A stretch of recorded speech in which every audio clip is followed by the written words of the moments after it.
नमस्कार। एक पिता सभी को यह बताता था कि हमारा यह जन्म पूर्व जन्म का परिणाम है और हर एक व्यक्ति जन्म लेता है अपने पूर्व के कर्मों के कारण।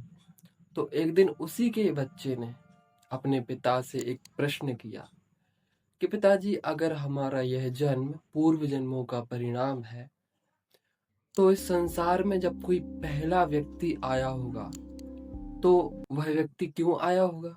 क्योंकि अगर वह पहली बार इस संसार में आ रहा है तो निश्चित ही है कि उसने पहले कोई कर्म किया नहीं होगा। तो वह व्यक्ति कैसे आया इस संसार में? पिताजी तो ये प्रश्न सुन के वे सोच नहीं पाए कि अब क्या उत्तर दें। उन्होंने कभी सोचा ना था जो उत्तर उन्हें सुझाया करते थे और उनका ही बेटा उनको ही अपने प्रश्न में फंसा लेगा। तो पिताजी को कोई उत्तर नहीं हो रहा तो पिताजी भागे भागे वहां से, यह कहकर कि अभी मैं जा रहा हूँ, थोड़ी देर में आके तुझे उत्तर बताऊंगा। इसी प्रकार एक बच्चे ने भी अपने पिता से प्रश्न किया। रहा होगा कोई इसी का मित्र, परम मित्र।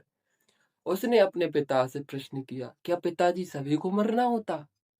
पिताजी ने कहा, हाँ बेटा, यहाँ पर सभी को मरना हो, जो जो यहाँ पे जन्मा है वो सभी मरेंगे।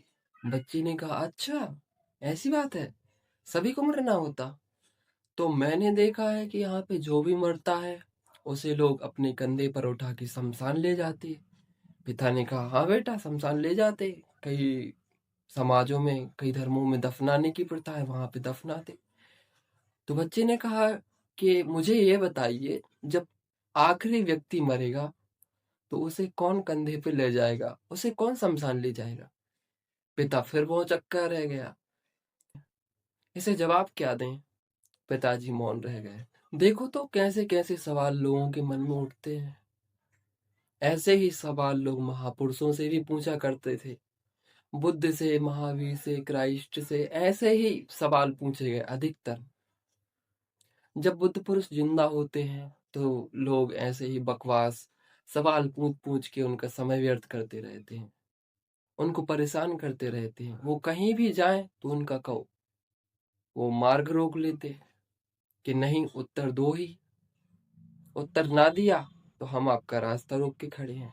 देखो, मनोरंजन के लिए तो ये सारे प्रश्न, ऐसे सवाल सही हैं। इनसे समय कट जाएगा, मनोरंजन हो जाएगा, तुम थोड़ा अपने मन को बहला लोगे।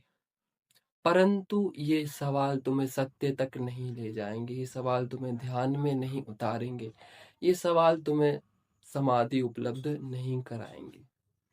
ये सवाल केवल मनोरंजन के लिए काफी हैं और उससे ज्यादा कुछ नहीं।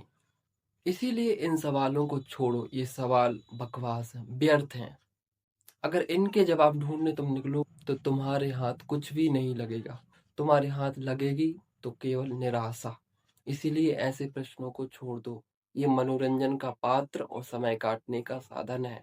अगर तुम्हें कोई बुद्ध पुरुष मिले तो उससे ऐसे प्रश्न कभी ना करना। उससे वही प्रश्न करना जो तुम्हारे जीवन में उपयोगी हैं, जिनके उत्तर देना संभव है, जिनको सुनने से ये ना लगे कि ये बकवास है, व्यर्थ है, इसमें समय व्यर्थ होगा। ऐसे प्रश्न कभी ना करना। इसीलिए बुद्ध के पास लोग चले आते थे ऐसे ही प्रश्न लेके।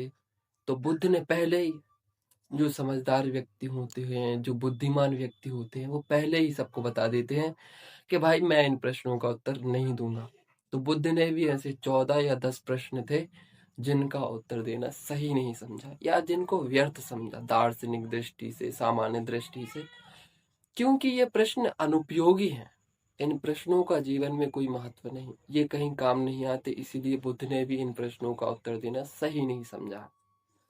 अब यहाँ आए हो, ये वीडियो यहाँ तक देख ही लिया है तो ये भी जान लो कि बुद्ध ने किन प्रश्नों का उत्तर देना सही नहीं समझा। तो वो प्रश्न है, क्या संसार शाश्वत है? क्या संसार अशाश्वत है? क्या ब्रह्मांड सीमित है? क्या ब्रह्मांड असीमित है? क्या आत्मा और शरीर एक ही है? क्या आत्मा और शरीर एक नहीं? क्या मृत्यु के बाद जन्म होता है? मृत्यु के बाद जन्म नहीं होता है? या दोनों ही स्थितियां होती हैं? क्या भगवान है? ऐसे ऐसे व्यर्थ के सवाल बुद्ध के सम्मुख भी लोग उपस्थित करते थे और बुद्ध ने पहले ही कह दिया था कि 10 सवालों का उत्तर नहीं दूंगा। और वो नहीं देते थे। लोग मजा ढूंढ रहे हैं, लोग समय काटना चाह रहे हैं और जाते हैं मजा ढूंढने के लिए, परंतु मजा उनको मिलता नहीं और उल्टी सजा और मिल जाती है। सजा ऐसी कि लोग सोशल मीडिया पर ढूंढ रहे हैं आनंद, मजा ढूंढ रहे हैं, अपने अंदर नहीं, कहीं बाहर ही खोज रहे हैं। वो मजा ढूंढने जाते हैं और बेकार की उलझनों में पड़ के आ जाते हैं। वो सोशल मीडिया में दिन रात घुसे हैं कि कहीं कोई ऐसा क्लू, कोई ऐसा तथ्य मिल जाए जो उनके जीवन को आगे बढ़ा दे, जो उनके जीवन में काम आ जाए। परंतु मेरी एक बात सुनना, वो बचपन से अभी तक बड़े हुए हैं, अपने आप बड़े हुए हैं, भोजन करके बड़े हुए, लेकिन ये जीवन तब तक ही बड़ा होता है, तब तक ही आगे बढ़ता है जब तक तुम इसे आगे बढ़ाते हो। और जिस क्षण से तुम्हारा जीवन से ध्यान हट जाता है, कहीं और लग जाता है, तो वही चीज बढ़ती है। जहां पर भी तुम्हारा ध्यान जाता है वही चीज बढ़ती है। मैं कह रहा हूँ वो मजा ढूंढ रहे हैं, मजा उनको कभी भी नहीं मिलेगा। सूफीज्म में, सूफीवाद में दो प्रकार के मजे हैं, दो प्रकार के आनंद हैं। एक है इश्क ए मजाजी और दूसरा है एक इश्क ए हकीकी। इश्क ए मजाजी एक ऐसा प्रकार का मजा है जो भौतिक है, जो सभी ले रहे हैं, सोशल मीडिया पर लोग ले रहे हैं और उल्टी सीधी हरकतें करके लोग उस मजे को ले रहे हैं। इश्क ए मजाजी ऐसा मजा है जो भौतिक संसाधनों से मिलता है, जो क्षणिक है, जो तुरंत मिला और तुरंत खो जाता है, जो हमेशा नहीं रहता है, जो आनंद हमेशा नहीं रहेगा, वही आनंद है इश्क ए मजाजी। परंतु सूफियों का आनंद है इश्क ए हकीकी, यानी जो हकीकत है, जो शाश्वत है, जो परमात्मा से जोड़ता है, जो अनंत से जोड़ता है, जो शाश्वत है। ऐसा मजा जो कभी खोएगा नहीं। अंदर के मजे से जुड़ना ही सूफियों का मजा है। सूफियों का मजा इसके हकीकी है, इसके मजाजी नहीं। ये भले ही उर्दू के शब्द हैं, परंतु ये कितने इफेक्टिव हैं। इसके हकीकी यानी परमात्मा से जुड़ना, भगवान से जुड़ना, जो अंदर का रास्ता है उससे जुड़ना, उसको पाना, यही है इसके हकीकी, हकीकत से जुड़ना। परंतु लोग अपने सपनों की दुनिया में जी रहे हैं, इमेजिनेशंस में। और इमेजिनेशंस कहाँ तक सही होती है ये सभी जानते हैं। लोग तुलना कर रहे हैं, किसी की कार देख ली, किसी का बंगला देख लिया, किसी का पैसा देख लिया, इवन किसी की बॉडी, किसी का सुडौल शरीर देख लिया, उससे भी तुलना कर रहे हैं कि मेरा शरीर ऐसा, उसका शरीर ऐसा, मेरा रूप ऐसा, उसका रूप ऐसा। तुलना कर करके भी खुद को विचलित कर रहे हैं, खुद को ही परेशान कर रहे हैं। तुमने देखा है अधिकतर लोग अपने से परेशान नहीं है, वो इस चीज से परेशान नहीं है कि उनके जीवन में दुख है, कष्ट है, परेशानियां हैं, परंतु वे इससे परेशान है कि उनके पड़ोसी के पास कार क्यों है, उनके पड़ोसी की गवर्नमेंट जॉब क्यों लग गई, उनका पड़ोसी इतना खुशी क्यों है, इतना सुख में क्यों है। लोग अपने दुख से कम दुखी होते हैं, दूसरों के सुख से ज्यादा दुखी होते हैं। उनको यह देखा नहीं जाता कि इसको सुख क्यों है। सोशल मीडिया पर आज के जो यंग जनरेशन है, जेनजी जनरेशन है, वो भी तुलना में लगी हुई है। वो भी देख रही है कि आईफोन चाहिए, मर्सिडीज चाहिए, ये चाहिए, वो चाहिए, बड़े बड़े सपने हैं। ये सपने विचार के रूप में मन में आच्छादित होते हैं, फैले होते हैं, एक के बाद एक के बाद एक। लोग रील देख रहे हैं, रील लिमिट में देखो, सही है, मैं भी देखता हूँ, परंतु इतनी रील स्क्रॉल कर रहे हैं, इतनी रील स्क्रॉल कर रहे हैं कि रात में भी सोते सोते ये अंगूठा ये उंगली ऐसे ऐसे हो रही है। वो इतने मन के अंदर रील को ले गए हैं कि मन के अंदर केवल रील ही बची है। सपनों में भी जाते हैं तो सपने भी ऐसे स्वाइप होते जाते एक के बाद एक। उनके मन में इतने विचार, इतनी इंफॉर्मेशंस आ गई हैं कि वो खुद को ही भूल गए हैं। वो ये भूल गए हैं कि हम कहाँ से आए हैं, कहाँ को जाएंगे, मुझे क्या करना है। नहीं, अपने आनंद को वो खोज रहे हैं रील में। वो इश्क ए मजाजी ढूंढ रहे हैं, क्षणिक आनंद। परंतु इश्क ए हकीकी ढूंढना चाहिए। इसके हकीकी आती है ध्यान से, प्रेम से। प्रेम हमें परमात्मा से जोड़ता है। तुलना किसी भी चीज का उपाय नहीं। हाँ, तुलना तब सही है जब तुम किसी से एग्जाम में, कॉम्पिटेटिव एग्जाम में ध्यान में, कि मेरा दोस्त ध्यान करता है तो मैं भी ध्यान करूंगा, मेरा दोस्त किसी कॉम्पिटेटिव एग्जाम की तैयारी कर रहा है तो मैं भी करूंगा, इससे तुम्हारा विकास होगा, इससे तुम आगे बढ़ोगे। परंतु तुम तुलना करो कि उसके पास बंगला है मेरे पास नहीं, और तुम निराश हो जाओ, तो यह तो बेवकूफी है, ये तो मूर्खता है, ये तो मूर्खता है। ऐसी मूर्खता में तुम ना पढ़ो। एक लड़का 10th पास हुआ, एक लड़के ने 10वीं पास की, और उसकी पड़ोसन ने उस लड़के से पूछा कि बेटा तुम पास हो गए? मेरा बेटा भी इसी साल 10वीं पास हुआ है, बेटा बताओ तुम्हारे कितने नंबर आए हैं? उस लड़के ने बड़े ही अच्छे अंदाज में मीठे से स्वर में कहा कि आंटी मेरे 99.99% हुए हैं। पड़ोसन तो घबराई।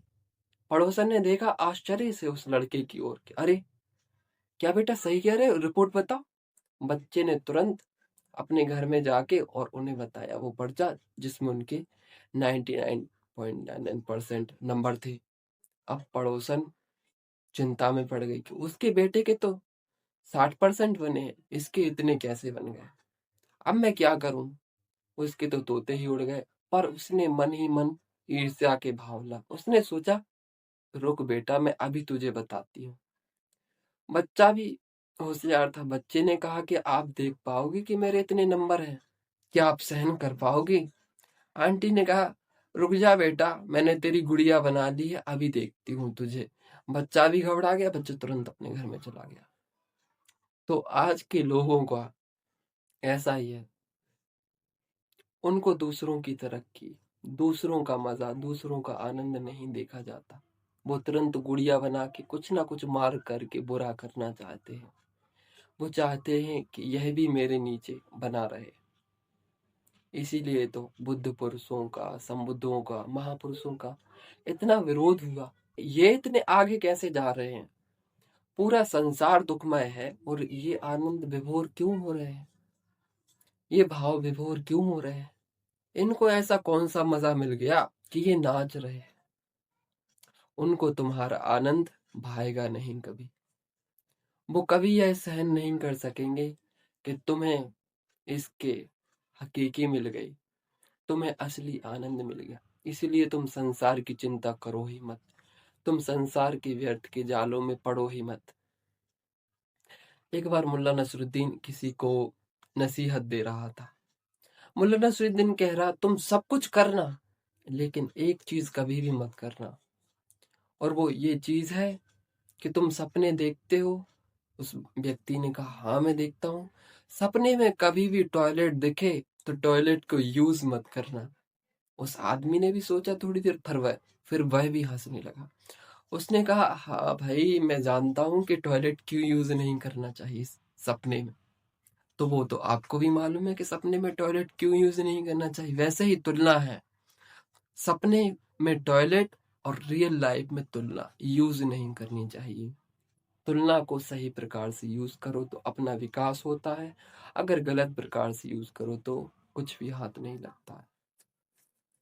तो आई थिंक आपको यह वीडियो पसंद आया होगा। अगर पसंद आया हो तो आपको पता ही है आपको क्या करना है। हम मिलेंगे अगले वीडियो में। धन्यवाद।